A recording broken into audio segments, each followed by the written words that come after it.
Salut à toi et bienvenue sur la chaîne.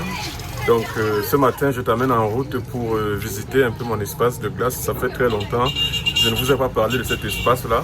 Donc je t'amène pour te montrer un peu les améliorations que j'ai eu à faire.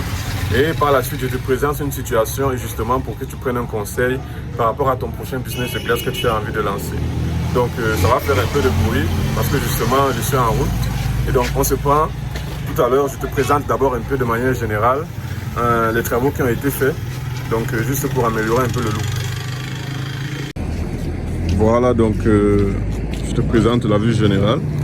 Tu te souviens, dans l'ancienne vidéo, je n'avais pas encore mis la toiture de ce côté là, donc là j'ai mis les tôles histoire de pouvoir permettre qu'il y ait plus de l'eau qui entre, parce que c'était les pailles qui ont été mal mises, donc du coup j'ai mis ces tôles là. Donc ça c'est le mini conteneur, comme je t'avais dit la dernière fois, que je garde la machine justement dans un conteneur et avec quelques accessoires, le mini frigo et un petit espace pour le cuisinier. Donc voici la machine en question pour les personnes qui me posent des questions sur quel type de machine j'ai. Donc voici la machine en question. Là j'ai justement un souci dont je t'en parle tout à l'heure parce que là j'ai pas d'électricité. Voilà, donc on va aller à l'intérieur pour faire un peu le tour. Voilà, donc le décor à l'intérieur, bon, il n'y a pas grand chose qui a changé. J'ai juste mis un peu de modernité sur les tables, histoire que les clients soient un peu plus à l'aise. Donc vous voyez, il y a de la paille, donc je n'ai pas retiré cette paille, j'ai juste mis les tôles juste au dessus pour éviter que l'eau entre encore.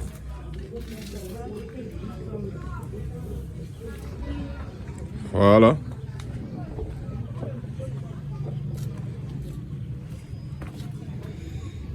Ça, c'est le mini frigo. Ok, ça c'est l'espace cuisson. Voilà.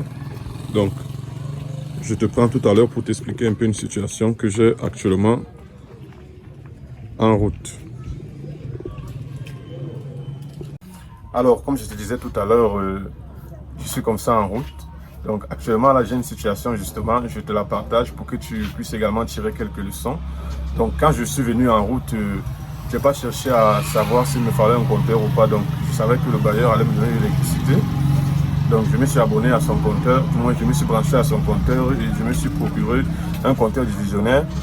Et on a eu à fonctionner pendant environ 2 ou 3 mois. Donc les 2 premiers mois tout allait très bien.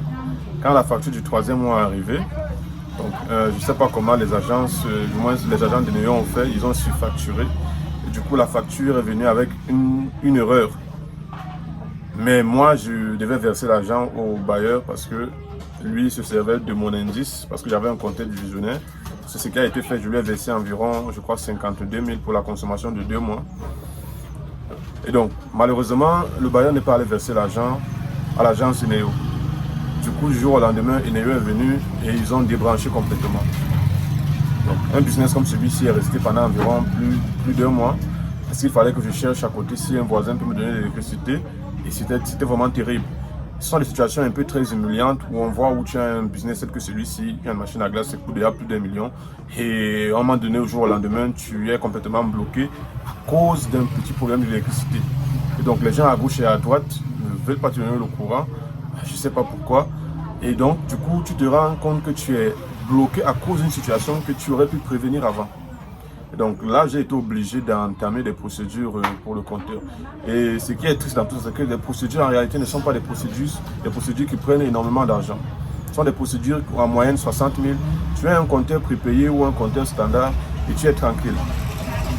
Donc, je t'en parle justement pour que tu puisses déjà réfléchir à ce problème-là, le résoudre. Quand tu vas vouloir lancer un business de glace sérieux, il faut que tu penses à prendre un compteur toi-même. Il faut que tu penses à faire un abonnement directement à Eneo.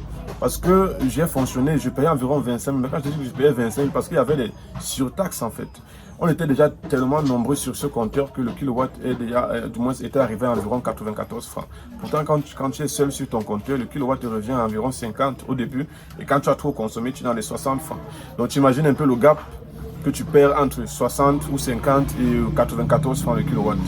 Et donc, et les caprices des gens que tu subis à tout moment, comme c'est une ville instable avec l'électricité, à tout moment, quand on a coupé, celui qui te fournit l'électricité te débranche parce que lui veut mettre son groupe et le groupe qu'il a ne te permet pas de fonctionner, donc du coup il te débranche. Et quand l'électricité revient pour qu'il te reconnecte, c'est un problème, il faut que tu ailles encore faire les démarches auprès de lui. Donc vraiment, c'est pas un confort en fait. Donc je ne te recommande pas de confier ton business sous la main du hasard ou bien des humeurs de quelqu'un. Donc essaie de te préparer. Si tu veux placer ta machine en route, ok, là tu peux voir comment tu vas gérer. Mais si tu veux faire un business de glace, il faut penser déjà à avoir un abonnement. Et on fait déjà les procédures maintenant. Les pièces qu'ils demandent, je crois que c'est pas grande chose. Donc tu fais ta procédure, tu as ton compteur et tu es tranquille après. D'autres choses, là tout à l'heure je t'ai présenté, parce que là j'ai pas d'électricité en fait. Vous voyez, je suis en plein 15 heures. Et là, j'ai pas de courant. Pourtant, c'est l'heure de pointe. Les élèves sont en train de sortir, ils sont en train de rentrer. Ils demandent des glaces. Je vais te montrer tout à l'heure une vidéo où j'ai quand même fait, avant qu'on nous coupe, il y avait pas mal de clients qui étaient attroupés là. Et juste après, l'électricité s'en va. Donc, tu perds au moins 10 à 15 clients. Il y en a qui sont en train de venir, ils demandent. Et j'ai très mal au cœur. C'est de l'argent qui s'en va. Et juste à cause d'un problème de courant. Donc, ils ont coupé l'électricité et toi, tu ne fonctionnes plus. Du coup, cette situation m'attriste énormément.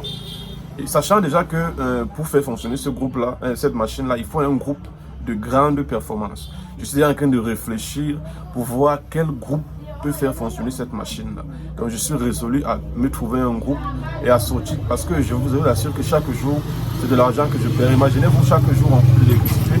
Et le mal dans ça, c'est qu'il n'y a pas des heures, il n'y a pas d'avertissement. Donc on peut te couper l'électricité en pleine heure de pointe, comme aujourd'hui là. Et il n'y a rien de plus attristant que ça. Donc je te partage cela afin que tu essaies de mieux réfléchir, de mieux consolider ton idée. Si tu veux mettre ta machine dehors simplement au bord de la route, là, il n'y a pas de problème. Mais si tu veux faire un business de glace, si tu veux faire quelque chose de professionnel, en tout cas, je t'encourage à réfléchir professionnellement, à planifier tes actions, à faire un business plan, du moins un plan d'action. Le business plan, c'est pour les théoriciens. À faire un plan d'action. Et tu sais exactement que je dois faire ça, ça, ça, ça. Si tu as du mal, consulte-moi, laisse-moi un message sur WhatsApp ou bien laisse-moi un commentaire et on essaye d'en discuter. Surtout, toi qui veux faire un business de glace dans une petite ville ou dans une agglomération où il n'y a pas beaucoup de personnes, il faut vraiment penser à ça parce que je crois que le problème de l'électricité, l'instabilité du courant, c'est beaucoup plus dans les petites villes. Je ne sais pas trop comment ça se passe dans les grandes villes, mais si on souffre, en une semaine, on peut tout couper l'électricité chaque jour. Et le pire dans ça, c'est que c'est les heures de pointe. Du coup, ça décourage vraiment. Donc, je t'invite à réfléchir à tout ça. Donc, j'ai fait cette vidéo pour toi. On se retrouve la prochaine fois. Ciao.